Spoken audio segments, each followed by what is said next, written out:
estive eu pensando, pensamentos pensantes. Como sempre, né?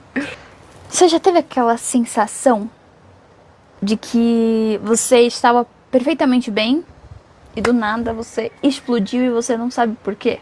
Hoje temos a participação de mosquitinhos. Enfim, ai, vida.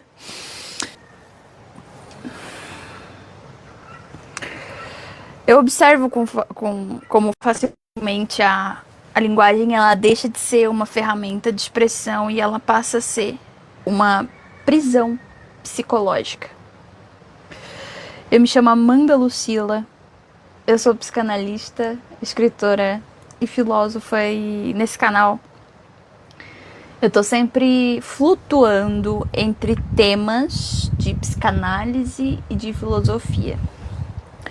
Só que hoje eu quero te fazer uma pergunta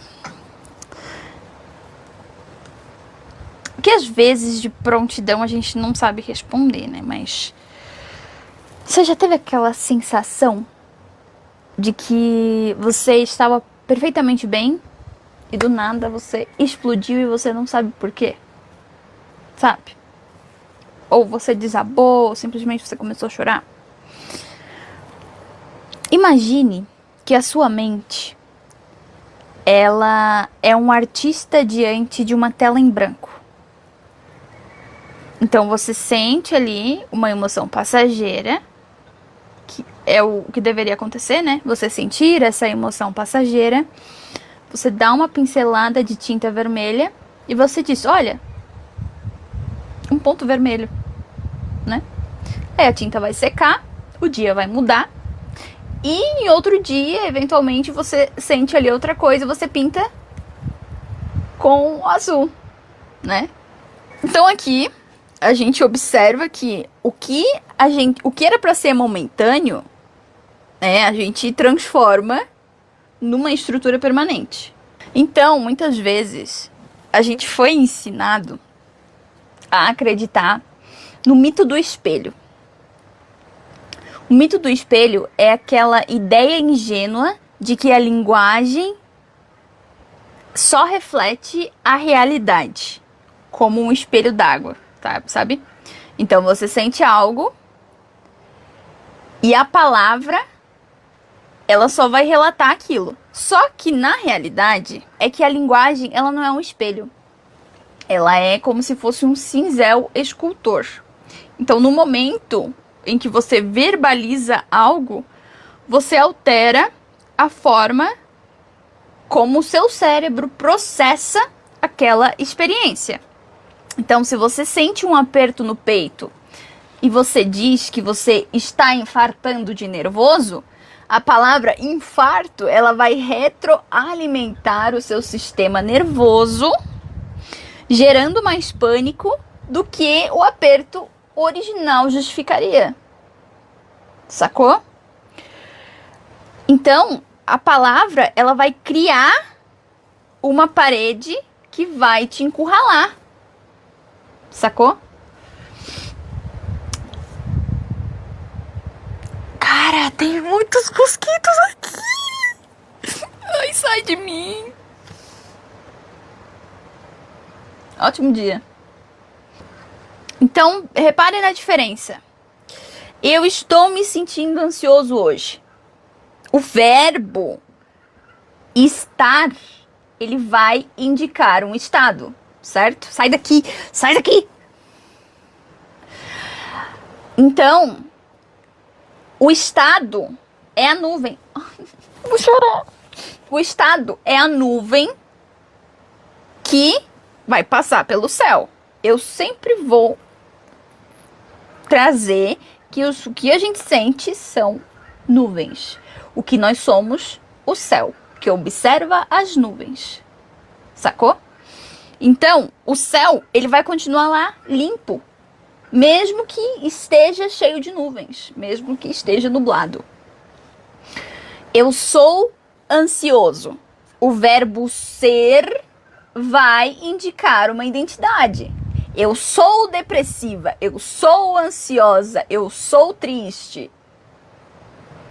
Eu sou desastrada.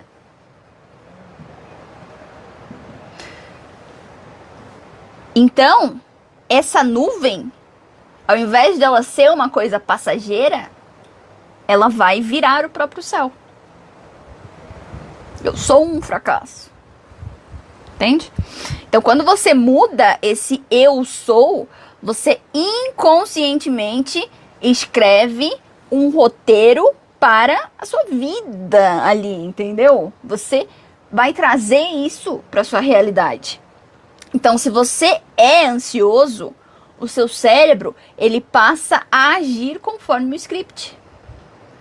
Então, você vai recusar convites, você vai evitar desafios e você vai justificar comportamentos limitantes porque, afinal de contas, você é assim. Sacou? Então, o diagnóstico acaba virando o seu destino. Capite? Uma coisa é fato. O cérebro humano, ele odeia incerteza. Então, sentir um mal-estar sem nome acaba gastando muita energia mental. Por isso que o nosso cérebro, ele adora caixinhas, ele adora rótulos. Ele adora nomear todas as coisas. Ele gosta muito de dar sentido. Nós, seres humanos, somos seres que damos nome e sentido para as coisas. Lacan já dizia que a palavra limita as coisas. Porque você vai dar um nome para aquilo e isso dali vai ser aquilo. Mas a questão é que a gente transforma um alívio temporário de curto prazo em algo que não se pode mudar. Então, essa caixa que te protege no início, ela acaba virando um caixão para esse seu crescimento. Porque você se limita naquilo. Entende? Aqui não tinha sol onde está o celular ali, agora tem sol e tá meio esbranquiçada a imagem.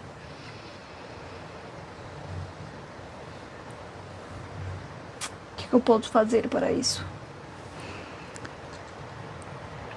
Mas enfim, eu só tenho um pouco de receio do meu celular superaquecer.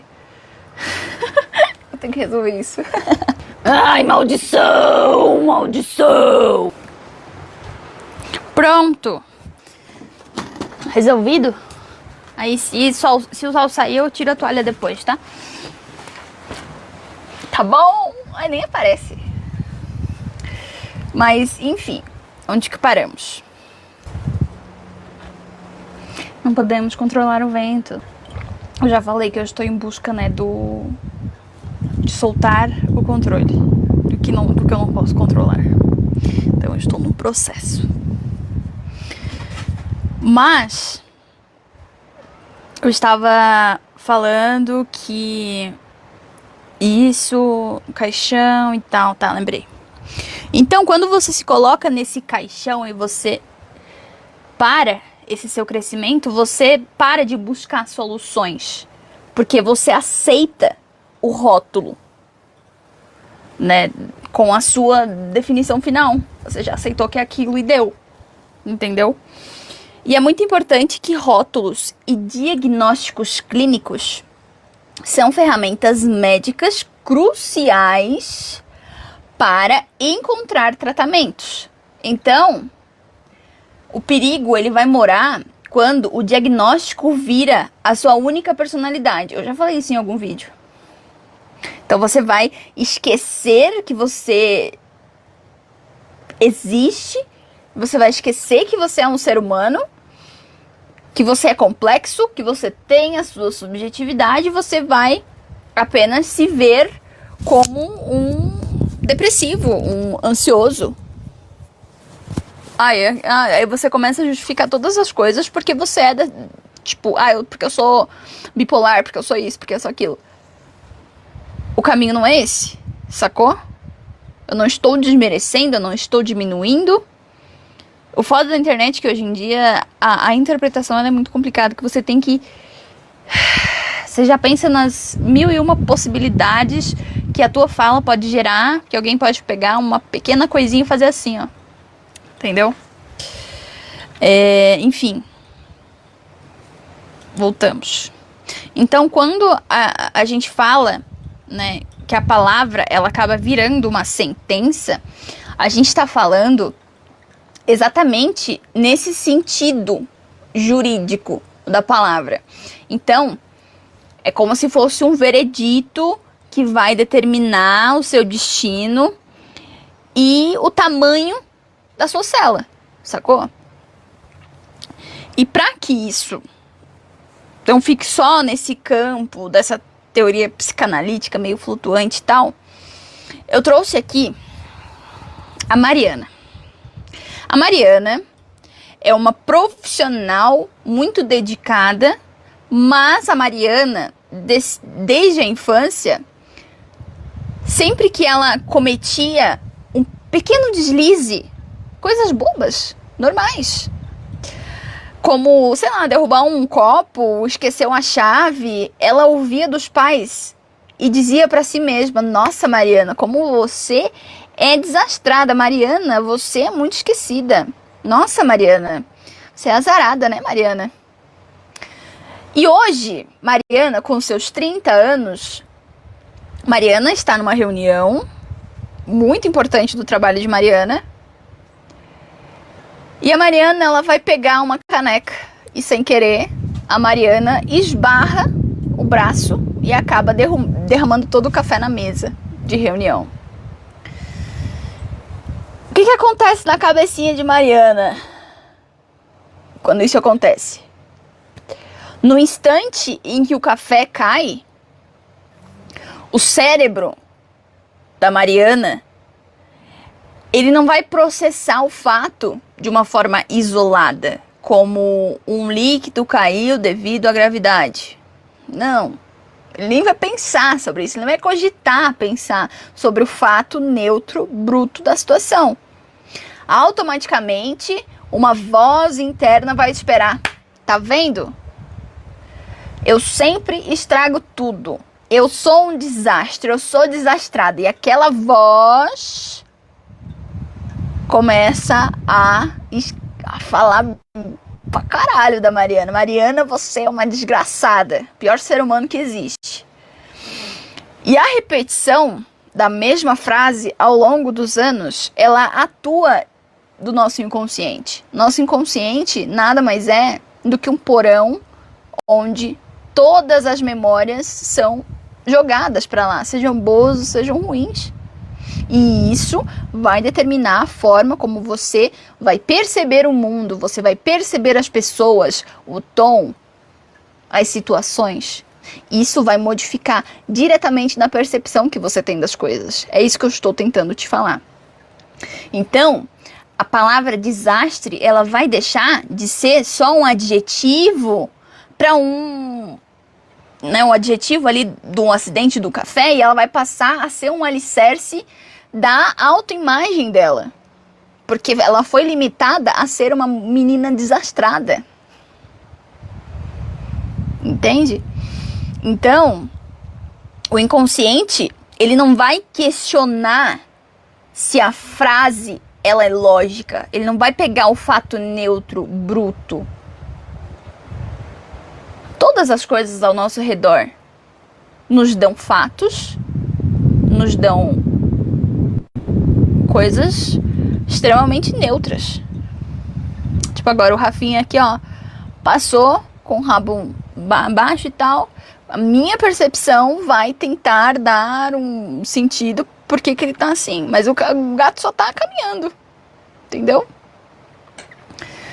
Então, a gente entende que o inconsciente, ele não vai questionar se a frase ela é lógica. Como se uma câmera pegasse e só observasse o fato neutro. Então, ele apenas vai aceitar o comando verbal que foi repetido e ele vai moldar a identidade da Mariana ao redor desse trauma de inadequação. Compreendido? Então, na psicanálise, o sintoma, ele não é só essa manobra física. Ele é uma linguagem que não encontrou outra forma de se expressar. Mariana, ela passa a semana inteira dizendo para as amigas no WhatsApp: amiga, minha vida é um eterno rir para não chorar. Meu Deus, como eu me dou mal. Ai, como eu sou bobinha. Ai, como eu só atraio homem ruim. Ai, meu Deus, nenhum homem presta. Entende como você confirma? Então, a sua percepção já está moldada a ver isso. Você não vai conseguir ver de outra forma. Até porque, se as coisas começarem a dar certo, se ela parar de se dar mal, se aparecer uma pessoa legal, ela vai se sabotar. Porque ela já está acostumada a pensar que ela é o cocô do cavalo do bandido. Sacou? Como a história da Mariana, ela conta para si mesma essa narrativa de fracasso, essa inadequação, o comportamento da Mariana no trabalho vai se ajustar invisivelmente para validar essa história. Aí a gente entra no viés de confirmação. Então, na próxima reunião, por medo de estragar tudo de novo, ela vai se encolher na cadeira, ela vai falar baixinho, ela não vai defender a ideia, por mais brilhante que ela seja, e ela vai deixar que o outro colega leve o crédito. Então ela vai encenar, na vida prática, a história de fracasso que ela profere verbalmente, que ela fortalece verbalmente. Então, assim, ó, a crença da Mariana é que a Mariana é desastrada, que a Mariana é invisível, e a Mariana, ela já vai entrar na sala pensando que ela já é inadequada.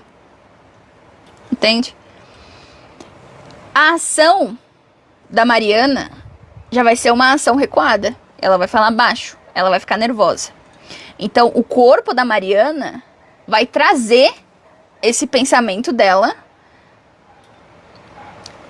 Ele vai ficar tenso, os movimentos vão ficar mais rígidos e a ansiedade vai acelerar os batimentos, porque isso vai reforçar a crença de que ela é desastrada e ela é invisível. E nesse comportamento tenso vai gerar esse erro real. Porque por conta dessa rigidez física, que é causada pelo nervosismo, ela vai esbarrar em outra caneca ou vai gaguejar na apresentação. O que isso faz? Dando aí um resultado negativo. Fazendo o quê? Confirmando a crença. Porque ela vai olhar para o novo erro e vai dizer: viu? Eu sabia, eu avisei que eu era assim.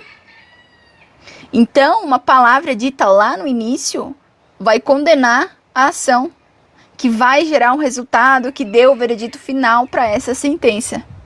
Então, ela mesma construiu a própria armadilha usando só a voz dela. Às vezes nem a voz, é só o pensamento. Mas ela reforça. E a grande virada de chave psicológica, ela acontece quando a pessoa, ela percebe que o que aconteceu não vai definir quem ela é, mas sim a forma de como ela narra o que aconteceu. Então, quando a gente fala sobre a engenharia que é a nossa mente é extremamente, é uma máquina, gente. É uma máquina extremamente potente. Nós não enxergamos as coisas de fato. Nós percebemos as coisas de acordo com esse, né? Com toda essa carga que a gente possui no nosso porão, que é o nosso inconsciente. Então, o nada, ele não existe. Você não explode do nada. Você não fala as coisas do nada. Pode não ter um sentido lógico, óbvio no momento, mas as coisas não acontecem do nada. O que existe, na verdade, é uma fiação interna que passa o dia inteiro sussurrando avisos no seu corpo antes de fazer esse teto todo desabar em forma de crise, em forma de estresse. Então, e é muito sutil, porque começa com um sussurro, depois fala um pouco mais alto, uma voz, e depois vem o grito, que é o momento onde você quebra tudo, entendeu? Então, se você cansou de ser refém desse piloto automático e você quer aprender a entender, a decodificar essa sua própria planta baixa emocional, entender de onde as coisas saem, eu te convido a fazer parte do Projeto Prisma. Clicando aqui no link abaixo, você consegue escolher o plano que melhor se adapta ao seu momento de reconstrução. O Projeto Prisma está de cara nova e eu trouxe junto disso o plano mensal, o trimestral e o anual, tá? Então você consegue perceber esse looping e essa contação de histórias e fracassos em conversas comuns no dia a dia, seja com amigos, com colegas de trabalho e até em dinâmicas familiares. Lá no Prisma a gente desmistifica tudo isso, a gente entende o porquê de cada coisa.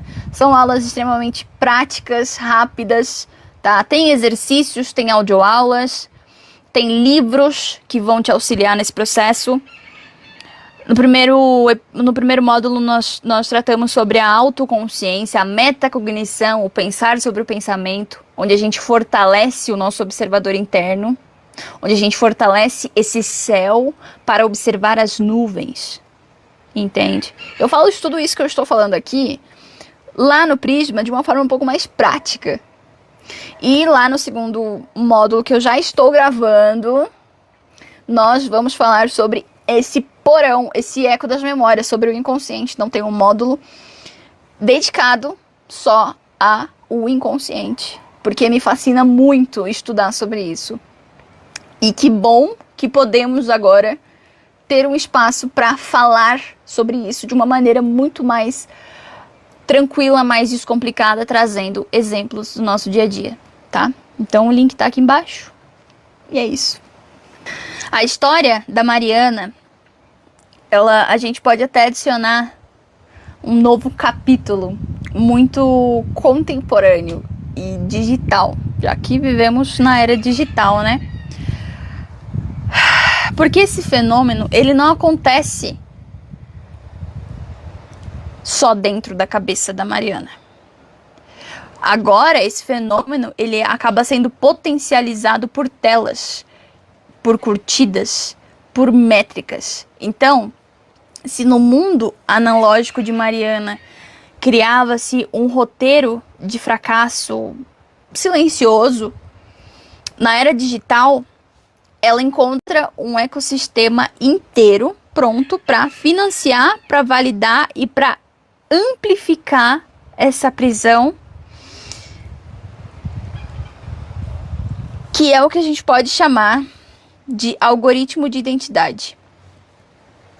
Depois do café, do episódio do café, né, derramado, da reunião em que ela se sentiu invisível, Mariana chega em casa exausta. O corpo dela tentou de várias maneiras falar pra ela que alguma coisa estava de errado ali. Só que ela fica exausta, tanto pelo trabalho quanto por essa guerra que ela acaba trazendo durante o dia a dia, né? Então, Mariana pega o celular para que ela consiga esquecer um pouco da vida, para se anestesiar um pouquinho, começa a scrollar. Só que o que acontece ali é o extremamente oposto. Porque ela vai alimentar essa própria sentença. Ao invés de ela conseguir se refugiar desse dia todo turbulento e, sabe, só vai reforçar o que ela vai ver. Porque a Mariana, ela vai entrar no TikTok, ela vai entrar no Instagram, e quando ela vai buscar entender o porquê de se sentir tão inadequada, ela vai descobrir um nicho inteiro de vídeos com áudios fofos, com estéticas minimalistas, falando sobre resposta ao trauma, falando sobre burnout crônico, falando sobre neurodivergência. Então pega todas as coisas, pega e faz assim, ó, e joga. Entendeu? Muita mentirada, muita falcatrua, muita coisa feia. Então, o que acontece? Ela acaba, sim, sentindo um vazio, um alívio imediato. Ó, o ato falho, o vazio, ó. Quase que eu falei vazio. Mas ela acaba sentindo esse alívio imediato. Então, aquele encontro, aquele conforto perigoso que ela acaba encontrando, né? Que ela acha que ela vai encontrar nas telas, acaba sendo pouco. Porque daí ela vai lá e ela muda a biografia do perfil dela para algo como Mariana, 30 anos, introvertida crônica, ansiedade generalizada, que é a tag, né? Exausta profissionalmente. Tá vendo? Então, o sofrimento da Mariana, ele acaba sendo transformado num jogo com regras e recompensas. Porque quando ela coloca os sintomas na biografia como se fossem medalhas ou crachás de identificação, ela vai receber validação por conta disso. As pessoas sempre vão comentar: caramba, eu sou igualzinho isso aí. E se começa a se alimentar.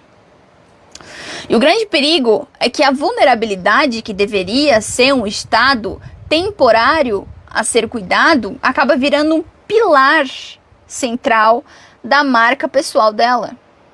Quantas pessoas grandes aí que a gente vê que não acabam se fixando? É porque eu tenho depressão, é porque eu tenho tag. Legal. Influencia as pessoas a buscar tratamento e tal. Maneiro. Se a Mariana melhorar da ansiedade, ela vai perder a comunidade que tanto se identificou com ela, que ela acabou construindo ao redor por conta dessa dor. Então o rótulo agora ele vai dar mais status social, certo? Certo. E aqui o que acontece, né? Ai, deixa eu tomar uma água. E aí a gente vai falar sobre o feed da mente, né? O duplo algoritmo. Porque é aqui que o casamento, ele acaba sendo desastroso entre a tecnologia do celular da Mariana e a neurobiologia do cérebro da Mariana. Porque o algoritmo da rede social, ele funciona assim. Mariana clicou 3 vezes nos vídeos, ela parou 3 vezes nos vídeos que falam sobre sintomas de esgotamento. O feed do TikTok, né, a For You do TikTok, passa a entregar só esses conteúdos que dizem o quão exaustiva é a vida contemporânea e como é possível ser feliz no trabalho atual. O resultado disso é que o celular, ele vai esconder posts de pessoas felizes, ele vai esconder soluções práticas, porque o cérebro digital, que é o drama que gera engajamento, que é esse reforço, esse viés de confirmação que confirme que Mariana é o cavalo do cocô do bandido. Não tem vantagem nenhuma do algoritmo trazer ao contrário. Por quê? O algoritmo da mente de Mariana, como a Mariana repete para si mesma: eu sou exausta, eu sou ansiosa, o cérebro dela vai ativar o SARA. O que é o SARA? É o Sistema de Ativação Reticular Ascendente. Se trata de um filtro neural que foca apenas no que vai confirmar a crença, basicamente. É disso que se trata o SARA.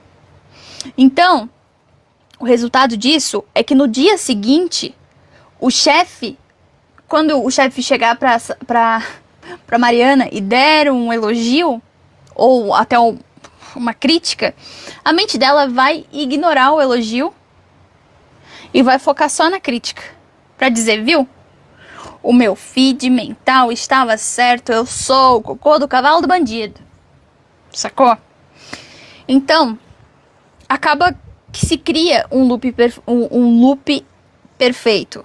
Porque a Mariana vai alimentar o celular com a sua dor, o celular vai devolver ela mais motivos para sofrer, a mente dela vai processar isso como a única realidade possível e ela vai atualizar a sua narrativa interna de que o mundo é um lugar hostil para alguém como ela.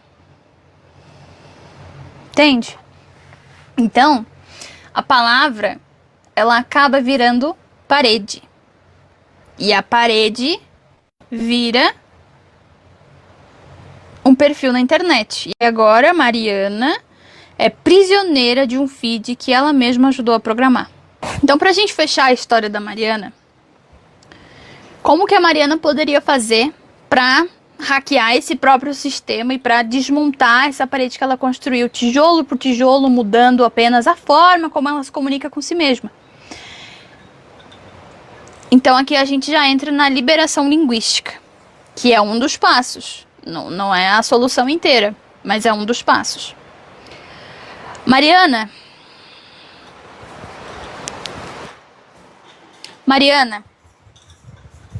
ela percebeu que ela estava presa nesse próprio feed mental.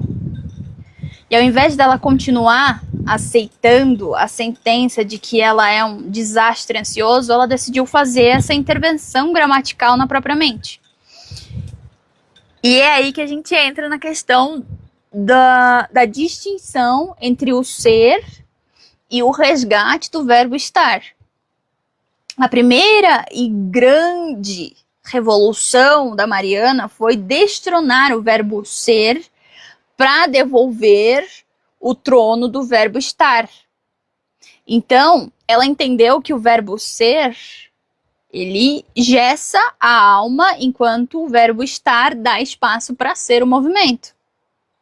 Dá espaço para ela mudar, para ela se libertar desses rótulos, dessas caixinhas. Então, o antigo script de Mariana, sempre que errava, ela dizia que ela é uma fracassada. Eu sou uma fracassada. O novo script de Mariana, ela passa a corrigir ativamente na hora do erro. Eu falhei nessa tentativa específica. Ok, eu posso tentar de novo. Quando a Mariana diz eu sou fracassada, o erro ele se expande para o passado, para o presente e para o futuro. Então ele vai virar um traço de caráter imutável. E quando ela muda, eu falhei nessa tentativa, eu posso tentar de novo, o fracasso, ele é isolado em um evento com hora marcada. O erro, ele vai deixar de ser quem ela é e ele vai passar a ser o que aconteceu com ela. Então, ela vai se descolar do sintoma. Mariana, sintoma. Mariana, céu, sintoma, nuvem. Mariana observa, nuvem passa. Sacou? Para quebrar o discurso automatizado desse looping do algoritmo, que muitas vezes é o que a fazia travar nas reuniões, Mariana começou a usar duas ferramentas linguísticas práticas no seu dia a dia, que é a técnica do eu estou tendo o pensamento de que. Então, ao invés de deixar a mente gritar livremente, você vai gaguejar, você vai passar vergonha nessa apresentação. Mariana, ela aprendeu a criar uma distância saudável da própria voz interna através da defusão cognitiva. Então ela passa a reescrever a frase. Eu noto que eu estou tendo o pensamento de que eu vou gaguejar. E o efeito disso é que dá um poder de mudança isso. Porque ela não é mais a ansiedade, ela se torna a observadora da ansiedade. Céu, nuvem. Mariana, ansiedade. Passa. Então o pensamento ele vai perder o status de verdade absoluta e vai virar só mais esse dado flutuante na mente. Essa nuvem passageira. E é aí que a gente começa a questionar essa herança de narrativa que a gente acaba tendo. Lá no início, lembra que diziam para ela que ela era desastrada e ela começou a fixar isso? E isso, eu até estava tendo um pensamento esses dias, que a gente acaba trazendo esse crítico muito grande na nossa cabeça, mesmo depois de adulto, que, assim, algum cuidador, alguma pessoa falava, era esse crítico externo, essas falas concretizaram na mente desse ser pensante, e esse ser pensante vai trazer para fora coisas que vão confirmar. Muitas vezes parceiros que vão ser a própria voz desse crítico. Porque é a mesma coisa que terceirizar quem falava lá na infância para um parceiro, porque isso já é familiar. Então você tira o crítico da tua cabeça e você coloca para fora. Então, pode observar, as pessoas ao qual você se relaciona têm alguma coisa de familiar. Pode ser bom, pode ser ruim. Entende? Vai do que a sua mente fixou. Então a Mariana, ela passa a limpar a biografia das redes sociais dela, e muito mais importante que isso, a biografia que contava para ela mesma.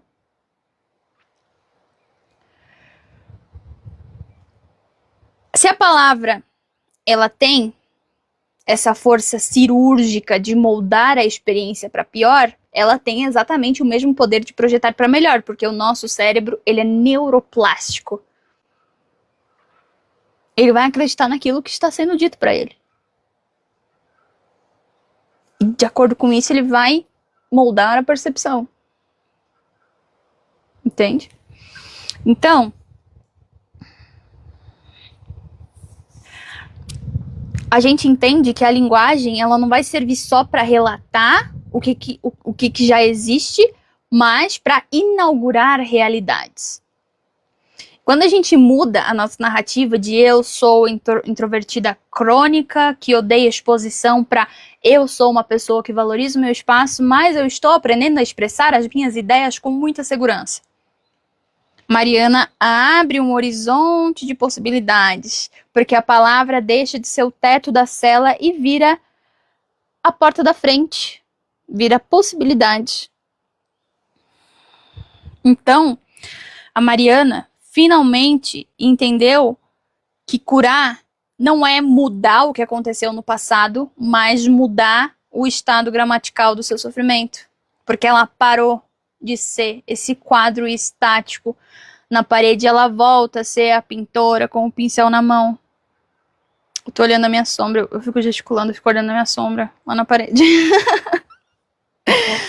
Então toda essa trajetória, né, desde a ilusão descritiva até a libertação, mostra que a nossa autoimagem, ela é uma construção essencialmente narrativa. Então a Mariana finalmente entendeu que curar-se não é mudar o que aconteceu no passado, mas mudar esse estado gramatical do seu sofrimento. Então, ela parou de ser o quadro estático na parede e ela volta a ser a pintora com o pincel na mão. Então, agora me diga, quem seria você se o seu pior trauma te perdoasse e fosse embora? Você saberia existir sem a história da sua própria dor? Ou você já se acostumou tanto com o papel de vítima que tem medo de descobrir quem é o autor disso?